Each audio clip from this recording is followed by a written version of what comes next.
Bonsoir, merci de nous retrouver sur Journal de guerre. En ce 377e jour de la guerre, voici les principales informations de la journée à 19h30, heure de Beyrouth.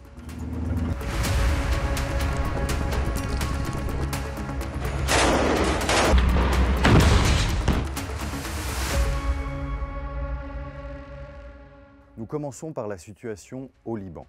Dans le sud, l'armée israélienne a émis un avertissement aux habitants de la région de Tyr, ordonnant l'évacuation d'un bâtiment spécifique dans le secteur d'Al-Hosh et ses environs avant de frapper la zone.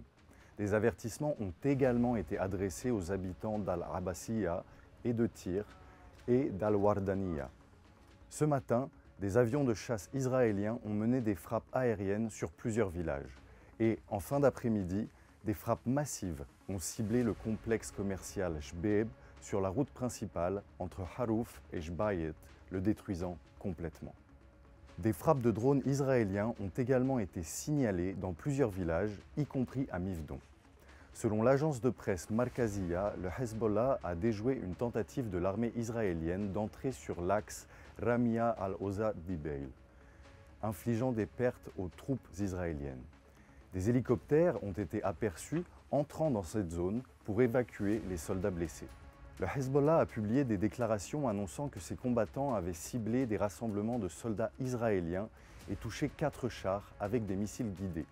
Les médias israéliens, de leur côté, ont rapporté, je cite, la mort de 5 soldats israéliens ainsi que 15 autres blessés dans les combats qui ont eu lieu dans le sud du Liban. Parallèlement, le porte-parole de l'armée israélienne, Avichai Adrae, a annoncé, je cite, l'élimination d'un commandant de bataillon du Hezbollah, Hussein Mohammad Awada, dans la région de Benteshbeil.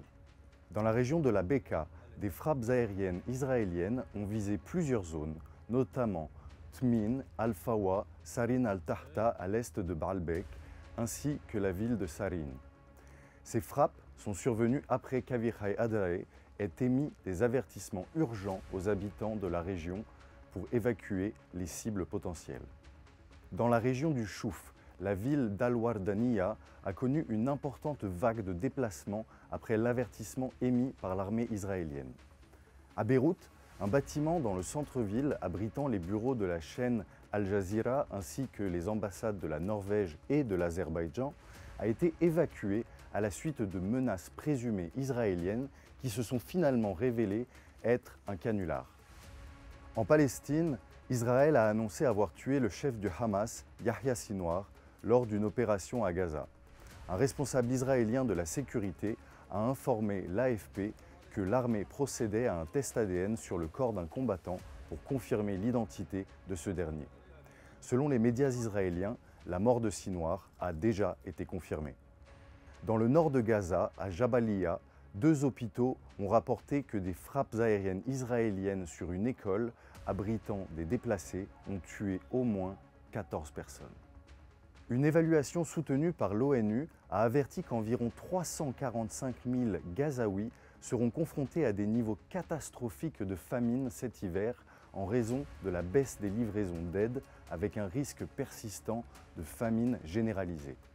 L'Organisation internationale du travail des Nations Unies a déclaré de son côté que près de 100% de la population de Gaza vit désormais dans la pauvreté. Le taux de chômage, lui, frôle les 80%, un chiffre extrêmement élevé. Passons maintenant au bilan humain depuis le début de la guerre à 19h30, heure de Beyrouth.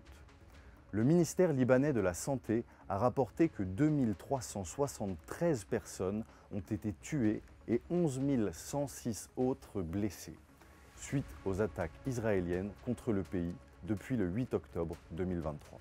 À Gaza, le ministère de la Santé a enregistré 42 438 personnes décédées depuis le 7 octobre dernier. Par ailleurs, Israël a frappé une cible du Hezbollah en Syrie, selon un observatoire de guerre. L'Observatoire syrien des droits de l'homme, basé en Grande-Bretagne, a déclaré que le raid israélien sur la ville syrienne de Latakié visait un dépôt d'armes appartenant au Hezbollah. L'armée israélienne n'a pas commenté l'attaque lorsqu'elle a été contactée par les journalistes de l'AFP. Le chef des gardiens de la révolution iranienne, Hossein Salami, a averti jeudi que Téhéran frapperait Israël, je cite, douloureusement si elle attaquait des cibles iraniennes.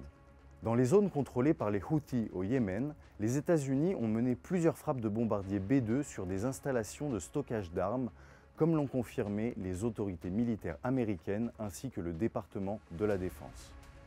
Les États-Unis ont par ailleurs exigé des comptes de la part d'Israël après que le New York Times a rapporté que leur allié israélien avait utilisé des civils palestiniens comme boucliers humains pendant la guerre à Gaza.